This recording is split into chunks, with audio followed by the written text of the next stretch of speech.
নমস্কার, আপনারা দেখছেন সময় কলকাতা। টলি হলি বলি নিয়ে আপনাদের সঙ্গে আমি অঙ্কিতা। অভিনেতা হিসেবে জনপ্রিয়তা কুড়িয়েছেন আগেই, এবার নতুন ভূমিকায় আত্মপ্রকাশ করার কথা ছিল বিক্রম চট্টোপাধ্যায়ের। জি5-এর সঙ্গে যৌথভাবে সংশ্লিষ্ট ওয়েব সিরিজ তারকাটার প্রযোজক হিসেবে কাজ শুরু করেছিলেন তিনি, কিন্তু রিলিজের আগেই সৃজনশীল মতপার্থক্যের জেরে প্রযোজকের ভূমিকা থেকে সরে দাঁড়িয়েছেন অভিনেতা বিক্রম চট্টোপাধ্যায়। শুক্রবার রাতে নিজের সোশ্যাল মিডিয়াতে পোস্ট করে ধোঁয়াশা সরিয়েছেন অভিনেতা। সাফ জানিয়ে দিয়েছেন, সিরিজে অভিনেতা হিসেবে তাকে পাওয়া গেলেও প্রযোজকের ভূমিকায় আর থাকছেন না তিনি। ওই পোস্টে আরও বলা হয়েছে, বেশ কিছু সৃজনশীল মতপার্থক্যের কারণে প্রযোজক হিসেবে সিরিজ তারকাটা থেকে সরে দাঁড়ানোর সিদ্ধান্ত নিয়েছেন অভিনেতা। প্রসঙ্গত, প্রযোজনার পাশাপাশি এই সিরিজে একটি গুরুত্বপূর্ণ চরিত্রে অভিনয় করছেন বিক্রম। তিনি জানিয়েছেন, এই কাজটির প্রতি এখনও সমানভাবে দায়বদ্ধ তিনি, এবং ছবির প্রচারে যা যা প্রয়োজন এতদিন যেভাবে পরিকল্পনা করা হয়েছে সেগুলি সমস্ত দায়িত্বই পালন করবেন তিনি।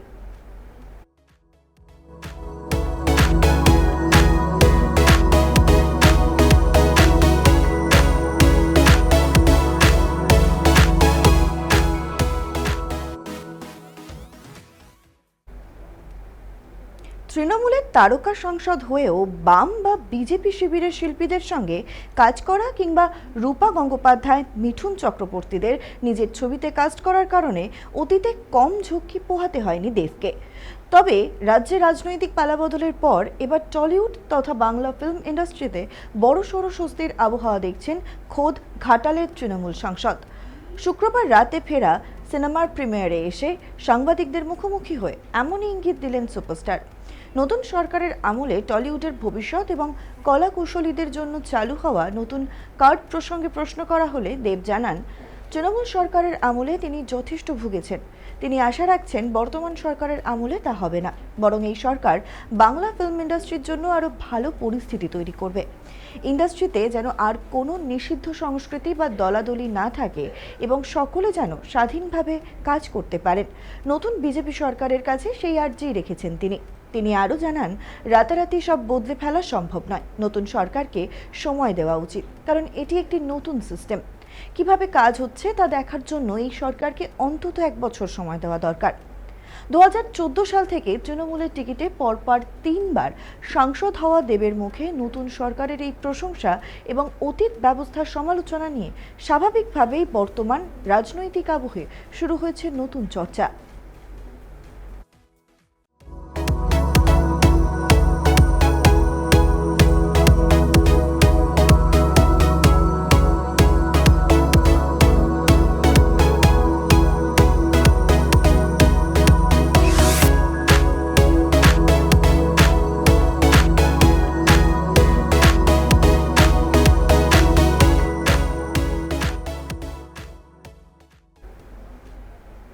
শুভ বিবাহ ধারাবাহিক শেষ হতেই ছোট পর্দার জনপ্রিয় অভিনেত্রী গীতশ্রী রায় সবকিছু থেকে বিরতি নিয়ে সোজা পাড়ি দিয়েছিলেন ঋষিকেশে। দীর্ঘ 25 দিন পরিবার ও চেনা জগৎ থেকে সম্পূর্ণ দূরে ছিলেন তিনি। আসলে করোনা পরিস্থিতির আগে থেকেই যোগাসন শেখার একটি সুপ্ত ইচ্ছা ছিল তার, যা ধারাবাহিকের ব্যস্ততার কারণে হয়ে উঠছিল না। তাই সুযোগ মিলতেই 1 মে থেকে নিজেকে নিয়মের বেড়াজালে মুড়ে ফেলেন অভিনেত্রী। গীতশ্রী জানান, ঋষিকেশের ওই যোগ প্রশিক্ষণ কেন্দ্র জীবনযাত্রা ছিল অত্যন্ত কঠিন। ভোর 5টা থেকে দিন শুরু হতো এবং সকাল 6টা থেকেই চলতো ক্লাস। সেখানে শুধু হরেক রকমের যোগাসনে নয়, সেই সঙ্গে পড়তে হতো বেদও। সারাদিন কঠোর অনুশীলনের পর সন্ধ্যা 7:30টায় ধ্যানের মাধ্যমে শেষ হতো প্রশিক্ষণ। এই 25 দিন সম্পূর্ণ আমিষ খাবার, এমনকি পেঁয়াজ রসুন থেকেও দূরে ছিলেন তিনি। এই আন্তর্জাতিক সার্টিফিকেট পাওয়ার পর গীতশ্রী চাইলে পৃথিবীর যে কোনো প্রান্তে যোগা শেখাতে পারেন, তবে এখনই যোগা প্রশিক্ষক হওয়ার ব্যাপারে নিশ্চিত নন তিনি। ধারাবাহিক শেষ হওয়ার পর প্রথম 2 মাস গোয়ায় প্রেমিক প্রবীর দাসের সঙ্গে কাটিয়ে তারপর ঋষিকেশে এই কোর্স করতে যান তিনি। প্রায় 3 মাস পর কলকাতায় ফিরেছেন। আপাতত এখনই নতুন কোনো মেগা সিরিয়ালে পা না বাড়িয়ে আগামী 1 মাস বাড়িতেই এই যোগাভ্যাস জারি রাখতে চান গীতশ্রী।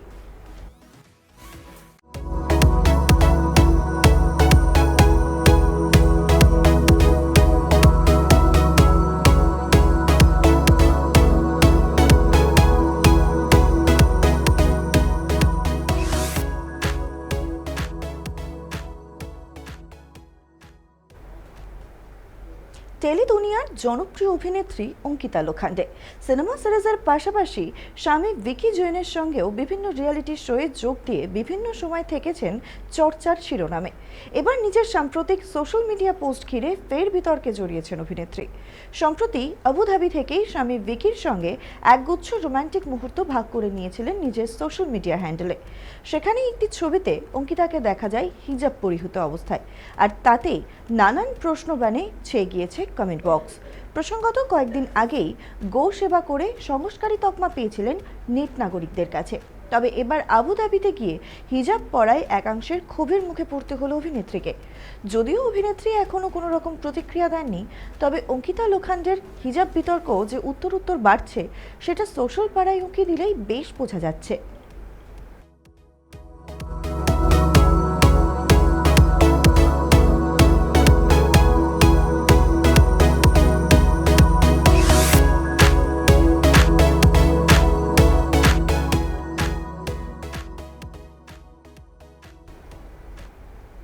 ভারতীয় চলচ্চিত্র দুনিয়ায় একের পর এক মেগা প্রজেক্ট ঘিরে এই মুহূর্তে তোলপাড় বিনোদন জগৎ।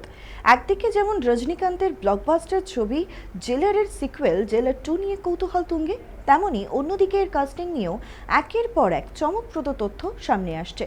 শোনা যাচ্ছিল 2023 সালের মেগা হিট এই প্যান ইন্ডিয়া ছবিতে একটি ধামাকেদার ক্যামিও চরিত্রের জন্য বলিউড বাদশা শাহরুখ খানের কাছে প্রস্তাব গিয়েছিল, কিন্তু সাম্প্রতিক খবর অনুযায়ী নিজের আসন্ন ছবির ব্যস্ত শিডিউলের কারণে শাহরুখ এই প্রজেক্ট থেকে সরে দাঁড়িয়েছেন।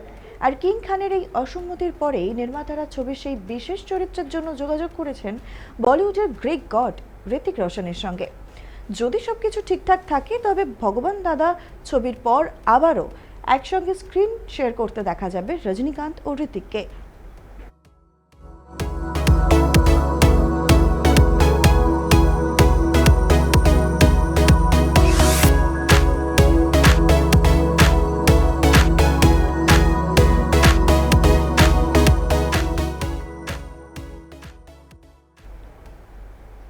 শাহরুখ খান এবং তার কন্যা সুহানা খানের বহু প্রতীক্ষিত ছবি কিং নিয়ে ইতিমধ্যে সিনেমা প্রেমীদের মধ্যে তুমুল উন্মাদনা তৈরি হয়েছে। সিদ্ধার্থ আনন্দ পরিচালিত এই ছবিতে অভিষেক বচ্চন, দীপিকা পাদুকোন, রানী মুখোপাধ্যায়, অরশদ বর্ষী এবং অনিল কাপুরের মতো এক ঝাঁক তারকাদের মেগা কাস্টিং এমনিতেই ছবিটিকে লাইমলাইটে এনে দিয়েছে। আর এই বিরাট কাস্টিংয়ের মাঝেই এবার যোগ হলো আরও এক ব্লকবাস্টার সুপারস্টারের নাম। শোনা যাচ্ছে এই ছবিতে একটি অত্যন্ত গুরুত্বপূর্ণ ক্যামিও চরিত্র দেখা যাবে রণবীর সিংকে। যদিও নির্মাতাদের পক্ষ থেকে রণবীরের এই বিশেষ উপস্থিতির বিষয়ে এখনও কোনো আনুষ্ঠানিক ঘোষণা করা হয়নি, তবে কিছুদিন আগেই কিং ছবির সেট থেকে একটি অস্পষ্ট ছবি সোশ্যাল মিডিয়ায় ভাইরাল হয়েছিল, যা দেখে অনুরাগীদের জোর অনুমান ছিল যে সেখানে রণবীর সিং এবং তার মেয়ে দুয়া উপস্থিত ছিলেন।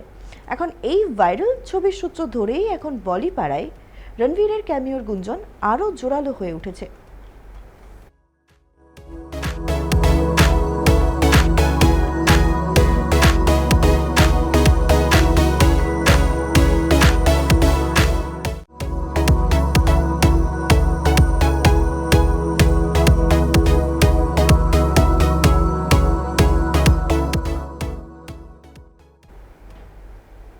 টলি হলি বলি এখন এই পর্যন্তই।